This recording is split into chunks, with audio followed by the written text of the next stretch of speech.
All right, I think we waited just about long enough, so we'll kick off. Hopefully we got some people in. I can't personally see who's joined the meeting yet, so hopefully you guys are sat there in the audience, but we'll get kicked off. So thank you, first and foremost, for everyone spending your quality time joining us this afternoon for the next hour for the first of the year Channel Islands ALTERYX user group. So we're a little bit late, supposed to. I don't think we had a user group since back in 2019.3, so only a year. But we'll get started. This is our 2020.3 iteration. So to get started, I've got with me, you might not be able to see him, but you're certainly here. You got myself, ALTERYX addict, also a consultant, I guess, as well, from Continuum. And we have the man himself, Sean Mystery of Evangelism and Enablement from ALTERYX. Say hello, Sean. Hopefully you guys can hear you. Cool. Hi, everyone. Hopefully you can all hear me and you're all safe and well. All right, so let's have a little run through of our agenda. I shared this across social media, so you're probably aware of what we're going to be talking about, but it's a little bit of a recap before we get started. So first and foremost, there's been some updates and some new cool things happening in the ALTERYX community, so we'll just share some of those with you. Talk very briefly about ALTERYX, not Inspire, but now called Analyticon. So that's the ALTERYX Inspire conference, typically happening yearly. We'll talk about what's happening there. I've got a little bit of an ALTERYX show and tell. So I thought it was maybe a cool addition to the user group. I've been using ALTERYX for a little over 4 years now, and I picked up quite a few cool little tips over my time. And there's some cool new features as well, which I'd love to show you guys. So hopefully you can pick up some new tips that you can start to use and design yourself. Sean's then going to kindly walk us through all of the new features from the ALTERYX Designer, server, the whole platform in general for 2020. We're then going to have a really nice demonstration of Sean's going to kindly walk us through the ALTERYX Intelligence Suite. So some of you guys may have heard this. It's been released, I guess, about a month or so back. So there's some really cool features in there, some text mining, some assisted modeling, all that sort of good stuff. So we'll show you about what that's all about. And we've also got the newly released ALTERYX Analytics Hub. So some of you guys who may be at the Inspire conference last year may have heard this being called server.next.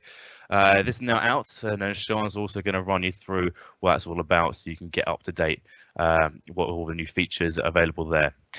And then I've got another new feature that I put into the user group session. So hopefully you guys enjoy this, but I'm going to put in a 5-minute tool mastery session. So the idea here is I'm going to run through a brand new tool, each user group session, typically a tool not many people use. We'll just spend 5 minutes or so running through how to use that tool, so at least everyone in the user group can walk away with a little bit more ALTERYX knowledge, and then hopefully start to implement that in some of the work that you're doing as well.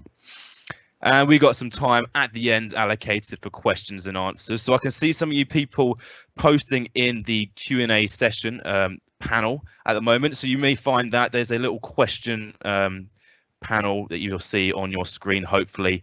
What I'll ask you to do, if you've got any questions, as soon as they pop up into your head, write them on into the Q&A panel. And what we'll do is we'll then just go through the Q&A questions at the end of the presentation, and we'll just answer them, myself and Sean. So we'll give call outs. If you put your name in there, we can call you out. If not, if you'd rather remain anonymous, just put your question in and we'll get your answers, as many as we can until the session ends. All right, so straight into some of the community. Oh, actually, first and foremost, almost forgot about this. We have created a user group engagement survey. So this is created solely for the purpose of making this user group experience more meaningful for you guys. I mean, it's all about the users, it's in the name. So what I'll ask you to do, if you'd like to get involved, is just go ahead and scan that QR code that you got up on your screen right now, and just fill in the survey as we go through the presentation. This is some questions about how well we're doing, if there's anything else you'd like to see. And as it says there, all of the responses are anonymous. So if you put in the comments, get this Ben guy out, the user group team, he's rubbish, I won't be able to find out who you are and track you down. So don't worry about that. All right, let's get started on some community updates. So first and foremost, most of you guys here on the call are part of the meetup group that we've got on meetup.com. And we've got a phenomenal amount of members on there. I think it's something about 170 members in our Channel Islands user group page on Meetup, which is awesome. But if you didn't know, in the ALTERYX community itself, we do also have a user groups page there for Channel Islands UK. So at the moment, there's only 38 members in there. So if you're interested in keeping up to date with everything that's posted on that page as well, just make sure you go ahead onto the ALTERYX community. There is a link there, but if you just go to community.alteryx.com, go to the user group panel on the left hand side, find Channel Islands UK, really easy to find. Then just sign up there and you'll keep up to date with all the latest information that we post on that page, as well as the meetup page as well. There's also on the ALTERYX community newly released industry discussion forums. So, you know, we've had for quite a while all of the user group sessions, and that's for particular regions. So we've got one here for the Channel Islands. We've got ones in London, all the way throughout the UK and Europe and America and all that sort of good stuff. But now ALTERYX have released industry specific forums or user groups as well. So you can, if you're in healthcare or you're in finance or you're in retail, you can join the group of people all working with ALTERYX in the same industry that you are. And this is a big think tank, and people can release ideas, ask questions specific to your industry, and get a bit more tailored responses there. So really, really useful if you're interested in doing that as well. You can see on screen, you're simply on the ALTERYX community. You've got that discussions panel there, and you've got industry discussions. Go ahead and sign up to an industry that's specific to you, and hopefully be able to pick up some useful information there as well. So ALTERYX Inspire, now called ALTERYX Analyticon. For those of you there last year in October 2019 in London, you would have heard that it was planned to take place this year in October in Amsterdam. Unfortunately, due to this thing called COVID, you probably heard about it. It's now been rescheduled for 2021, as you can imagine. So again, keep up to date on the community with all the latest releases coming for the Analyticon conference. It's a wonderful experience. You know, people from all around the world congregate in the same place, and you get to geek out and talk about ALTERYX and learn about all the new features, keynote speakers, all the guys from ALTERYX themselves, all the partners. It really is a wonderful experience. So keep an eye out for that. But unfortunately, no Analyticon for 2020, I'm sad to say. Next, we've got the Alter Everything podcast. I've only recently found out that it's on Spotify, which is awesome news for me. I keep up to date whenever I'm walking to or from work. I'm on my push bike. I love to listen to audiobooks and podcasts, and I was so happy to find out that the Alter Everything podcast is available on Spotify. So as it says there, it's just a podcast hosted by ALTERYX themselves, and they get the best minds from across the data science and analytics space to talk about all things analytics and data science related, and how that relates with ALTERYX as well. And as I said, there are special appearances from Sean himself, and many of you may know Dan Hare from Continuum. They feature in episode 49. So if you want a little bit of a laugh and to learn something too, then tune in to episode 49. It's a great listen. Next, we got a call for speakers. So I know we got plenty of people join the call. We got loads of people join our user group channel on Meetup. But myself and Sean are feeling a little bit lonely up here on the presenters panel. If you want to get involved and you want to help present and organize these user group sessions, then you're more than welcome indeed. So if you've got any interesting ALTERYX stories you want to share with us and the rest of the group, you want to demo some cool workflows you're doing, or you just want to get involved and help out organizing these user groups and get your spin on it, then put contact inquiries at continuum.je. That's that email that's on the screen right there. You're going to be sharing this deck round and the recording afterwards, so you have access to this afterwards as well. But hopefully, if you're interested, we can get you involved and get you speaking up here on the panel next time around for 2020.4. So if you're interested, let us know. You'd be more than welcome to come up and join us. Right, so with the community updates out the way, as I say, I have been using ALTERYX for quite a while, and in that time, I found out some cool little tips and tricks that I'd love to show with you. I like to keep this user group session a little bit informal, so we'll go through some of the cool things we found on ALTERYX Designer. So hopefully most of you guys on the call at the moment are designer users, and you'll be able to relate to what I'm showing you. But what I'll do is I'll just quickly swap on over to my designer screen. And hopefully you can see that. Sean, can you give me a nod if you can see that? You can see that. Okay, so hopefully you guys can see that too. All right, so I'll just run through some quick tips and see if you guys can find any of these interesting. So first thing I found out is I typically found about using, I just happened to stumble upon it by pressing Control F for the Find panel. And if I've got a rather large workflow, as you can see down here in the Overview panel, typically you could just do the Control F and find a tool if you wanted to, or maybe a tool ID, which I really used quite a lot. But a new feature they've added in there now is if you have a particular field that you have in your workflow. So this one here, I've got the field called remaining units, and I can't quite remember where I created a formula for, or where that field is referenced in this workflow at all. What you can now do is click on Control F, and you can even dock this find window as well, and you can just search for column names.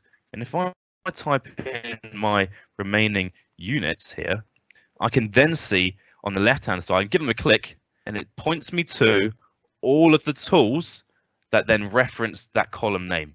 And that's super useful. And again, you can configure the tools on the fly. So if I click here, I can then configure this tool, pop on over to the next one, start to configure that tool as well, and even go as far to search annotation tabs as well. So if I've got an annotation where I typed out pivot, then I can just type that in there, and it'll point me to the tools that have the phrase pivot in the annotation tab. And I thought that was a really, really cool little find. So I wanted to share that with you guys as well.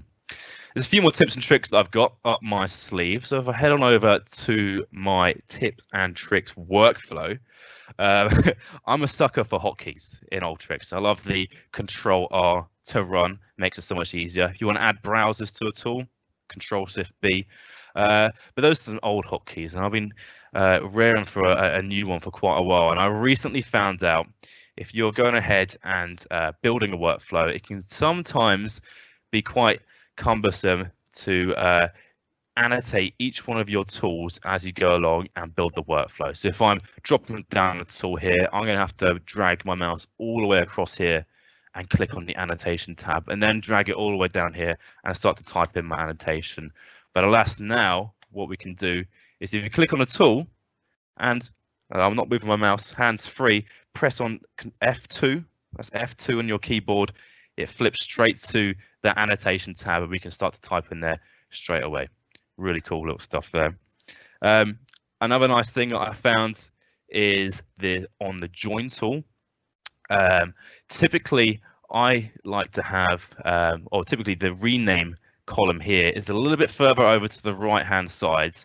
And if I'm renaming some fields, I like to have my field name and my rename right next to each other. And now what you can do is you can drag and change the order of these fields in the tool. So I can put my renames next to my field names and keep them aligned, and it makes it so much easier to configure that join tool, because sometimes, especially if you've got really big field names, that rename field column gets pushed right to the side, and you're starting to have to drag this sort of configuration panel out a little bit, and it gets a little bit painful. Next tip is, you guys might have noticed already, it's quite obvious, but if you're not on version, I believe 2020.2 or later, then you may not realize that this is a feature, but utilizing an output data tool, you can now output, if you're outputting to an Excel file, that is, output to a range as opposed to just a specific sheet. So if I click here, rather than just saying output to sheet 1, I can say output to sheet 1, but then from cells A1 to G7 or B2 to X8, something like that. And it's really, really useful if maybe you've got a formatted Excel file with a couple headers at the top and you don't want to start your output on cell A1. You maybe want to start on row 3. You can say start at A3 downwards, and that makes it a whole lot easier to start to work with some of those tricky Excel template files that you're trying to output to as well.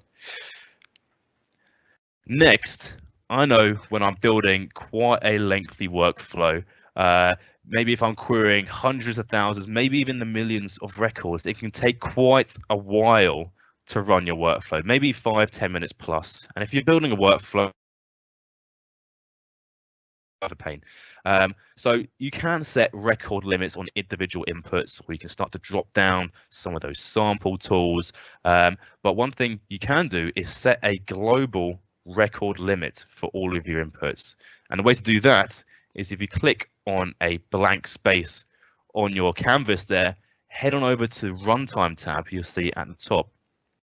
Give that a click, and what you'll see is you've got record limit for all inputs. So at the moment, if I give this a run, I can see I've got my record limit set to 10. So I therefore only query 10 records from each one of my inputs, and it makes it so much easier to test and develop that workflow. But a caveat to this, do make sure that you get rid of that record limit before you save the workflow and start to productionize it. Otherwise, you'll just retain that record limit and people will be confused as to why there's only 10 records in your output. I've totally never done that before myself. One extra tip as well is we all know that you can add in a output or a input file from just dragging in from your file explorer like so and creating an input data. But did you know you can now also drag in an entire folder to create a directory input? Really cool tip. That might have been in there from the start, but I've only personally recently found out about it, so I was geeking out about that a little bit. And that's really, really useful, of course, if you're trying to create such things as batch macros or just trying to query all the files within a particular directory. Just a nice little nifty tip to quite easily get that into your workflow. Couple more quick ones before I pass on to Sean. I recently found about this one as well. Again, in testing of workflows, sometimes you want to start to muck about with your workflows and test a few different things out, but you don't want to corrupt the workflow you've currently got open on your screen. First thing you can do is if you find the tab at the top for the open workflow, give that a right click. You're going to have an option here to duplicate the workflow itself. Give that a click there and it's going to open up a brand new tab. Copy of tips and tricks, and I can then start to muck around this workflow, test a few things out, and when I've got it to a state which I'm happy with, I can copy the tools back over to my production workflow without having to undo all of those steps in the workflow that I've got. And finally, if I maybe have multiple tools out in my workflow that I want to go ahead and connect a single tool to. Say, for example, I've got my Join tool here and I want to drag in an input to each one of these browse tools. This can be quite a pain. A common example of this is maybe when you've got loads of inputs and you want to union up all of those inputs, you're going to have to go ahead and drag all of those inputs into the union tool. What you can do is you can just add all the connections in one simple step by finding the tool you want the inputs to be connected to or come from, give them a right click, view all the possible connections, and now I can go down and just check all of these browse tools. You can even choose whether it's a wired or wireless connection as well. It's pretty cool. Click on connect, and there we go. We just instantly tap in all of those connections to those browse tools. It makes it a whole lot easier. So those are a few tips. I don't want to take too long on those tips and tricks, but hopefully you guys have picked up a few little tips and tricks to make your building your workflows in ALTERYX a little bit easier and quicker as well. Have a little bit more fun with them. All right, so with that out the way, I'm gonna try pass over to Sean so he give you a little bit of an update on some of the brand new features that have come out in ALTERYX in 2020. So without further ado, I'll stop sharing my screen, sorry, and hopefully I can pass over to Sean. Thank you. Cheers, Ben, and that was some great tips and tricks there. And right, so hopefully you can see my screen, and Ben, if you just shout up that you can. Yeah, I can see your screen, but I think you can still see my face.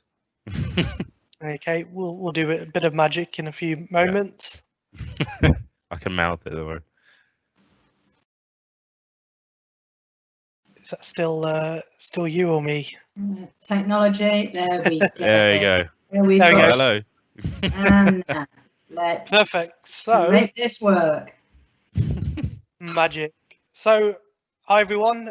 Again, apologies that we are doing this all remote. Unfortunately, this is the way the world is working at the moment. But as we always say, the show must go on. So despite COVID, despite everything that's been occurring, we have, or still our development team are still beavering away, developing from their own homes. And yeah, we have had some really exciting new features released. We've got some exciting new things on the horizon as well. So the first thing is, as Ben mentioned, we released a bolt-on to Designer, which will be known as the ALTERYX Intelligence Suite. What this is, first of all, it's still going to be in the same fashion of what you're used to. It's still going to be drag and drop. It's still going to be easy to use, and it's still going to be things that you can actually access and start making use of on day one. Now, there's two parts that make up the intelligence suite. There's going to be text mining. So if you're currently working with PDF files and documents, and you're looking to extract the data from there and actually get that into an ALTERYX workflow so you can start manipulating it, that can now be done via the intelligence suite. Whereas before you had to use either your own code or leverage what was there on the community. Even people like myself had wrote some R and Python code in order to do that. It was never production ready, which meant that you had to manage your own libraries. If things were to change or break, it was unsupported. What we've taken is like the best ideas and the best things that people have been asking for, roll them up into text mining. So now it's a simple drag and drop scenario where you can drag in a PDF, point it to areas on the PDF that you want to extract, but you can also go to the next level. So whether it's structured, unstructured, or semi-structured, bringing that into the workflow, process it through the workflow, but what can you do next with it? Well, you can start to do things like sentiment analysis. So being able to take a large chunk of text and perform text pre-processing, sentiment analysis, but also being able to do things like topic modeling or topic detection. And then for those of you that still like that visual appeal, we now have an out-of-the-box word cloud report that can be generated. This is actually quite cool because you can actually start to shape the word cloud exactly how you want it. So maybe you want it in the shape of maybe the outline of the Jersey Island. You can have your word clouds in that shape. For those of you still on mainland England, you could have it in the shape of England or any other types of shapes that you desire. The other side of the intelligence suite is the next evolution of machine learning and advanced analytics. You're all probably familiar with that ALTERYX comes pre-packaged with R-based predictive tools, but it's always been a question from customers to say, well, I really want to use them, but I don't have any prior knowledge of stats or machine learning, so I'm not really able to make the most use out of it. Where the intelligence suite and where assisted modeling now comes into play is that you can have zero knowledge. You can simply connect in your data, and assisted modeling will guide you through building an end-to-end model. It will guide you into which are the best predictive variables. It will guide you through how good the data set is. It will even guide you through to compare multiple models all at the same time, giving you an easy to understand prediction at the end to say, well, in this occasion, with the data that you're passing through, these are the best predictor variables, and comparing a logistic model, decision tree, or XGBoost, we would infer that the best model you should go with is X, and it will give you that all in a drag and drop, easy to use interface. For those budding data scientists that still want that control of code, what you can actually do is, even using assisted modeling, you can export the Python code directly. So then you could reuse that either inside of ALTERYX or outside of ALTERYX as well. Now, the other new feature, or new feature of the platform, is what's known as the ALTERYX Analytic Hub. A few years ago, we announced that we were making changes to the platform. Various different things were coined in the industry. People were saying that it was our server.next. Others were saying it was called all sorts of new and interesting words. We're calling it the ALTERYX Analytics Hub to keep things nice and simple, or AAH, as we like to call it inside of ALTERYX. Now, in the first iteration, what we've done is taken some of the core features of Server and some of the core features of Connect and roll them into one single part of the platform. That means that you can start to create what's known as multi-tenancy sites. It still has the ability for you to create data connections, but from a management perspective, this is going to be a whole lot easier and simpler to manage. It also means that, again, a lot of customers, including the lovely people at Continuum, have always said, you know what, it'd be amazing if they could have multi-tenanted sites so I could manage each site individually. So let's say you wanted a separate group for finance and a separate group for human resources or a separate group for marketing. Using multi-tenanted sites, we can actually achieve that. So the question is the Analytics Hub going to have all of the features on day one? At the moment, what we're doing is taking the best features. So when we think about the Analytics Hub, you're going to get everything from seat-based licensing to a virtual file system, multi-tenanted sites, and even data source mapping. But you're going to have some crossover functionality coming from Server and coming from Connect.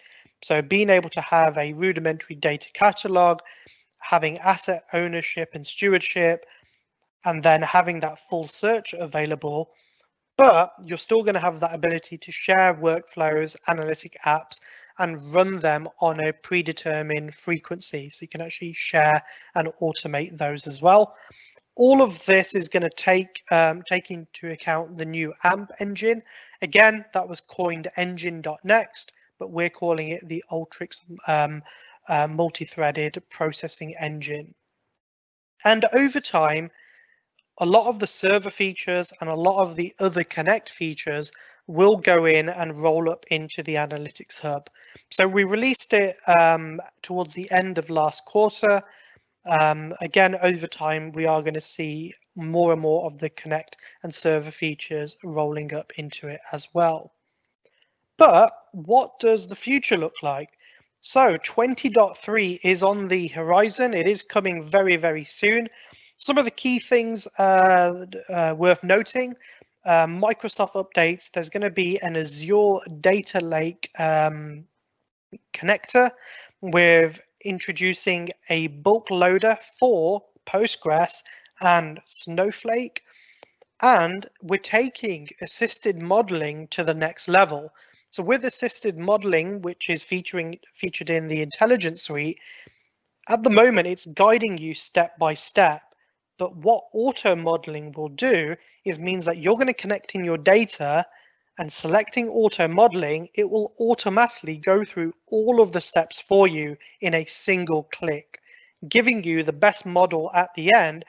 So if you want zero control over the model, whereas assisted modeling guides you step by step. Ultimately, you choose which models you want to compare, and then it gives you the best result at the end, and then it's up to you to determine whether you want to use it. Auto modeling, as the name suggests, is fully automatic. It's going to do it all for you, so taking absolutely any of that pain away. Now, Ben showcased to you earlier the find function within ALTERYX on the latest release. What that means is you can search for any of those fields across your entire workflow. We're actually going or taking that to the next level. So you can actually introduce not just finding the value, but replacing it as well. So think about what Ben showed you earlier. He found a particular field name and where it was being used. You can actually use the replace function then to actually turn that into a completely different name. That will then apply it across the whole workflow. So no longer do you have to then go, as Ben showed you, tool by tool to find where those values exist. You can actually use the replace function to do it all in one single action. Another key one is we are introducing international date time support. So when you might have a date, maybe it's Monday, always forget what day we're on today. We are on a Thursday, actually. It's Thursday the 13th. So at the moment in the UK, it's Thursday the 13th. But imagine if it was in French or German.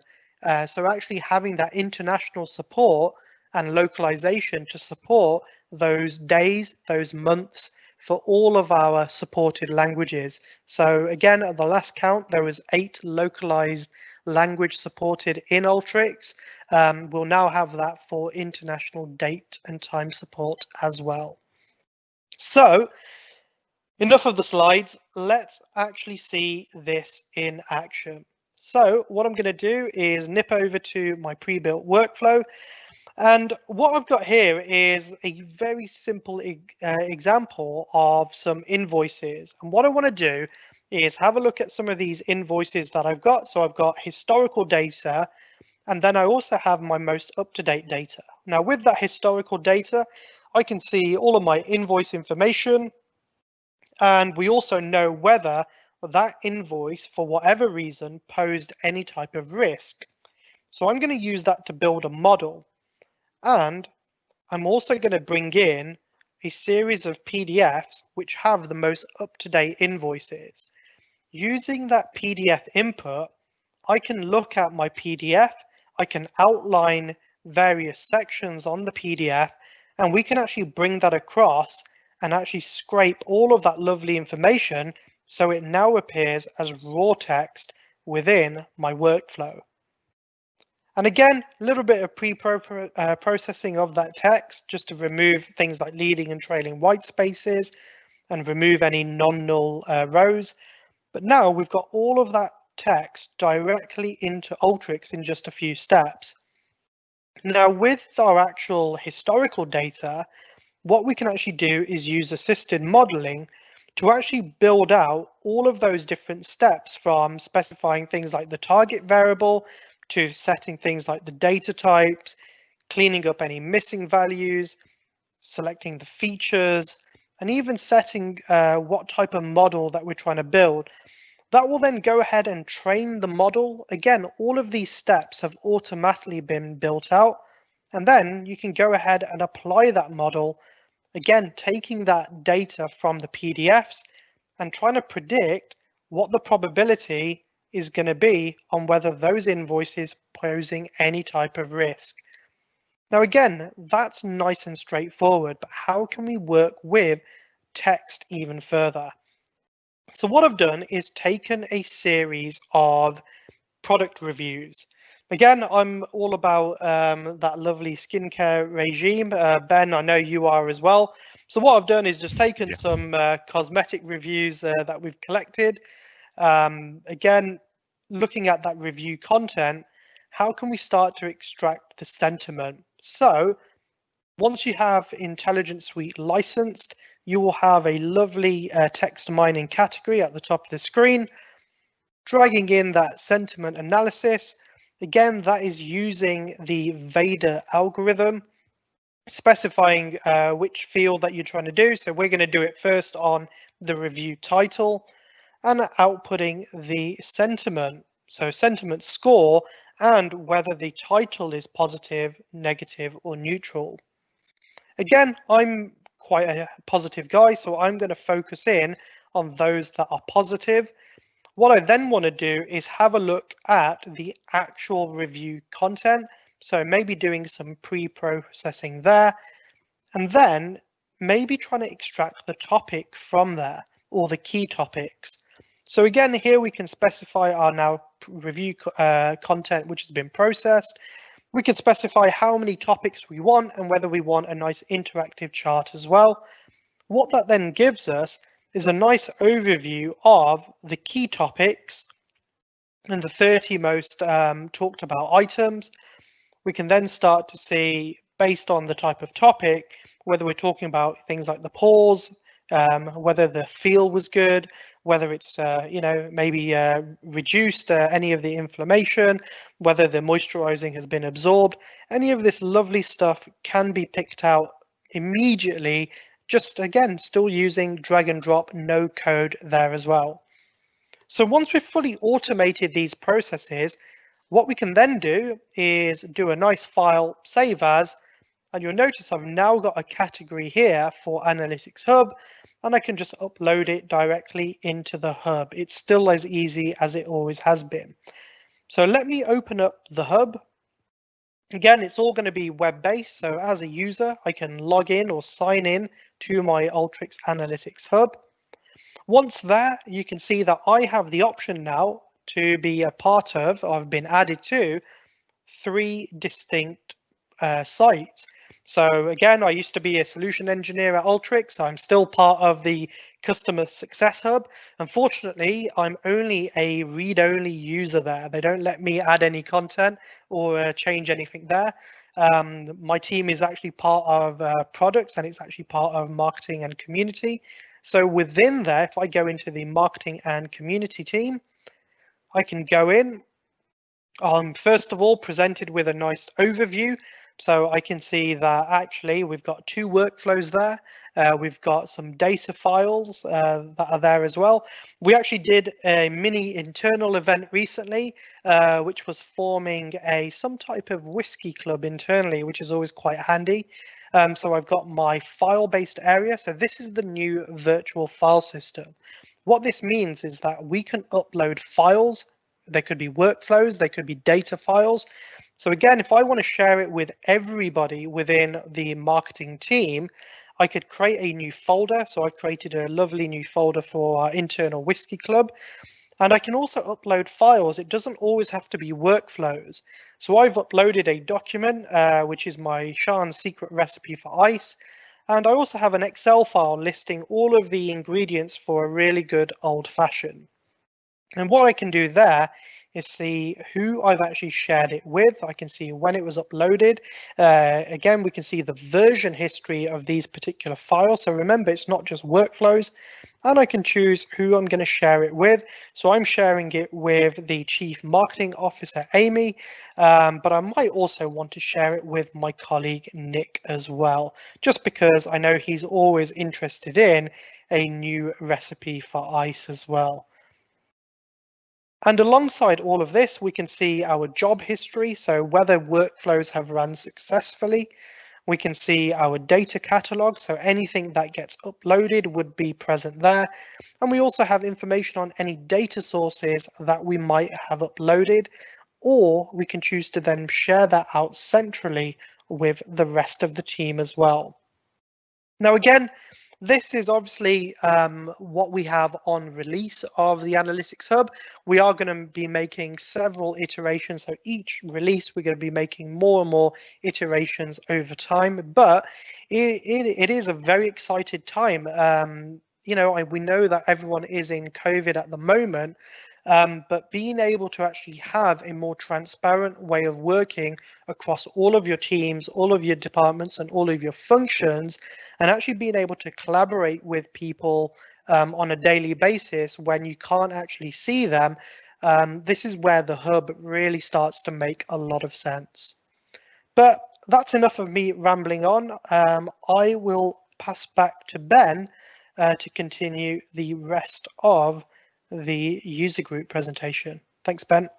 Awesome. No, thank you, Sean. That's a great demonstration of the Analytics Hub there. Love seeing that. And I can attest to how easy it is to use that intelligence suite as well. You know, drop it down, start to build out a predictive model in minutes. Really, really cool stuff. So thank you for that.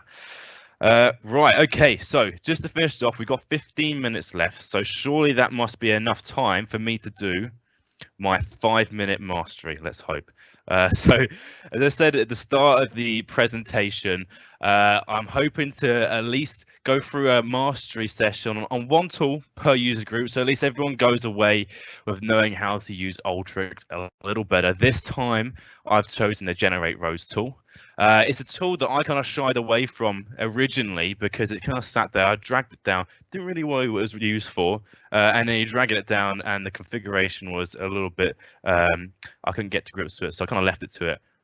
Although until one day when I really needed to use such a tool, I learned it and I learned how powerful the tool can be. So now it's definitely in my favorites tool palette and I use it quite a lot. So hopefully I can show you guys how the tool works and you can get to start to use it yourselves as well. So without further ado, I'm going to pop on over to my designer window, close that one down, and I've got a few different ways in which I can use the Generate Rows tool. So I can, of course, generate some rows.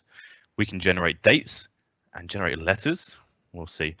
But let's start off by, of course, generating some rows from a standalone data set. So the way in which it works is in the preparation tool category, as you can imagine. We can find the tool here. What I'm going to do is just drag on the tool to the canvas and let's start to take a look at how this configuration window is set out. So what I want to do is I want to create 10 rows out of nothing. So I'm going to start by creating a new field called row count. And you can see if you drop it down here, it's going to pre-populate it with these configuration options. And the way in which it's set out is you first specify what is called your initialization expression. So what is the starting point for generating some rows? Now, I think the configuration panel is a little bit backwards because I like to work by saying this is where I start and then this is how I loop and then until a condition expression. So what I'm saying here is we start at number 1. And what I'm going to do is I'm going to add 1 to that row count until I match that condition expression. So the row count is less than or equal to 10. So keep on looping until the row count is equal to 10, essentially. So if I run this now, give it a run, I can see coming in, got no data there. And what I do now out of it is have 10 rows. Again, I could put this up to 20 rows, should I like? Give that a run. And then we're going to have 20 rows generated. Now I've got created a bonus little macro for you as well. It's a cool way in which you can use control parameters to update such a tool. So if I pop this open, you can see I created a nice new macro there. You can input how many rows you want into that macro as a control parameter. If I pop it open, you can see how it's configured.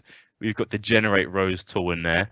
And what I'm simply using now is in the interface tool, I've got a control parameter. I'm dropping that down. And once you connect these two tools together, again, this is configured exactly the same as I had it just a moment ago. If I connect the two tools together, I can use this resulting action tool to say, right, take what I'm inputting into this macro and update the row count, which will be this specific part of the configuration. So replace 10 with whatever I put in to the macro. Now, if once I've done that, I can put in how many rows I want. So I've got 100 rows coming in here. Give that a run. I'll have 100 rows coming out. Put in maybe say 45 rows. Give that a run. And I have 45 coming out. So that's a nice and easy way to use the Generate Rows tool. Next, and I think this is the most common case of using the Generate Rows tool, is to generate some dates. So first thing I'm going to do is to drop down a text input tool and maybe say have a start date and an end date, for example. And I say this is the most common thing I use the generate rows tool for. Is I've got maybe say a start date of 2020, 1st of January, let's say, up until, let's say, today, which is the 13th of August. So what I want to do is I want to create a row for every single day between these 2 days. And this is really useful if you've got a start and an end date, and you've also got a data set which has a row per day, and you want to join those 2 together, then you need to generate a row for every date between these 2 days. So I'll show you how we can do that really, really quickly. So we create this input data tool here, text input, should I say. Find the generate rows once again, drop them down, hook them up. Then what we're going to do is we're going to create a new field, and I'm just going to call this date. Make sure, of course, I change that data type to be a date as well. Don't want it coming in as a string. And in this example, if I give it a run so we can see what the data is coming in, our initialization expression, or field, should I say, in this example is not going to be 1. It's of course going to be our start date. So we can just type in start date here, like so. Or alternatively, you've got this little icon here. You can pop this open, and it comes up with these sort of formula editor there. So let's double click on start date, add that in. So that's where we're starting.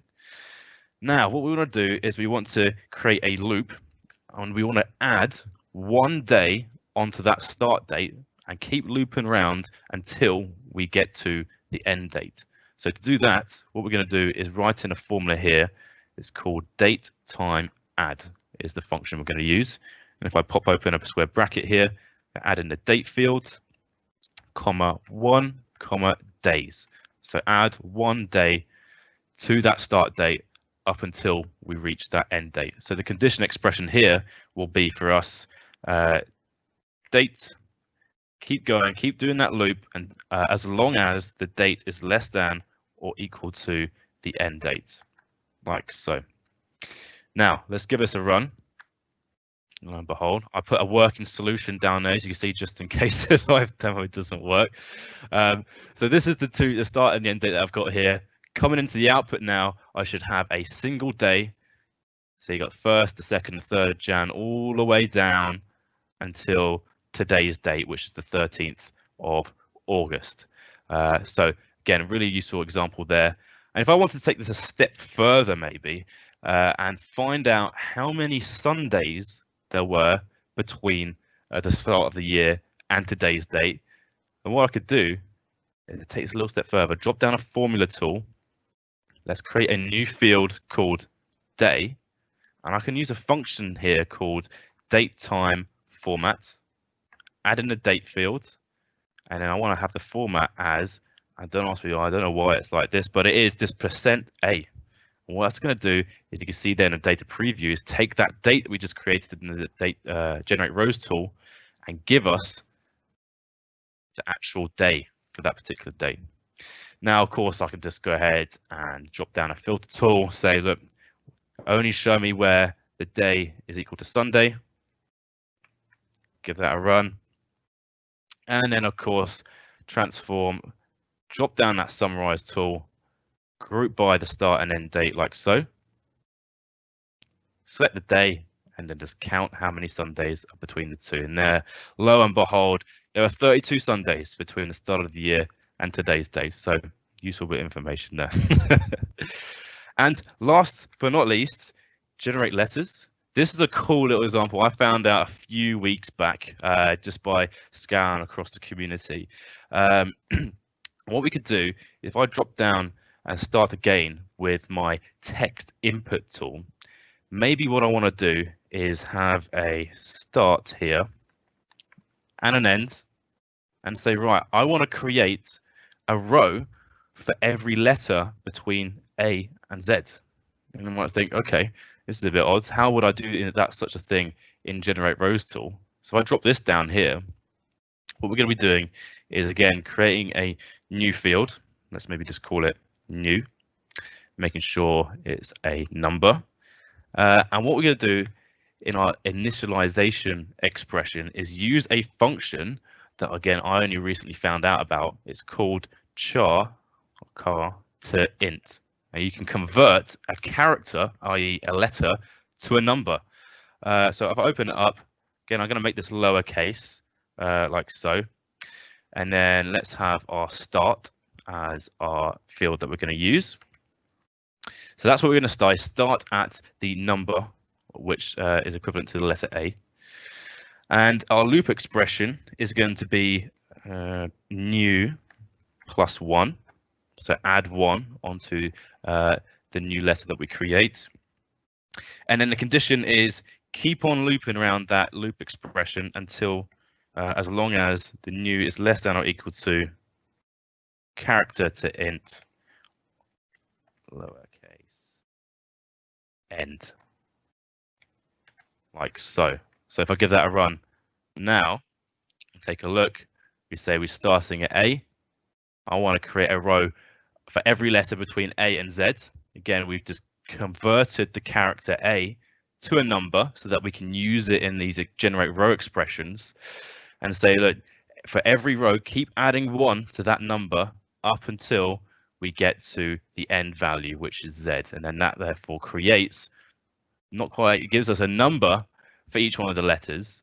And you might think, okay, we haven't quite got there just yet. But what we do to convert that back is almost do the reverse of the char to int. I'm going to just create a new field here called letter, and it's going to do char from int, as you can see, and then put in that new, give it a run, and then lo and behold, we got A, B, C, D all the way down to Z. So some cool things we can do there with the generate rows tool. Really, really useful. Again, that's just 3 examples of how you can start to use that, but hopefully you guys have got a little bit more of an understanding about how that tool works, and you can bear that in mind when you're building out some of your new workflows and start to implement some of the power of the generate rows tool. All right. Okay, so flicking back to the presentation, we have 3 minutes left. We've overrun, but if you'd like to stay for some Q&A, then again, post some questions into the question panel if you have any, and then we'll spend some time and we can hold on to the call for an extra 10 minutes or so just to answer some questions if you do have any. But if there are no questions, then I want to take the opportunity to again thank you for joining us for the 2023 ALTERYX user group, the first one of the year. Thanks again for spending all of your time for the last hour to listen to myself and Sean. It's been a great pleasure to demonstrate these new things to you. And of course, make sure you sign up to the meetup group if you're not, and to the ALTERYX community Channel Irons UK page. That's where you're going to keep on up to date with all the latest releases and information to do with the user group. And again, thank you, and hopefully we'll see you again here for 2020.4. No, thanks for having me, Ben. And Ben, I have a tip for you as well, and for anyone listening in still. On the dates, if you're trying to populate the dates, if you actually have the start date on top of the end date on a row by row, you can actually use the time series filler as well. Okay, nice, cool. I'll bear that in mind. So that's in here, right? Yeah. Interesting. There you go. More tips and tricks. Thanks, Sean. Put that into next one.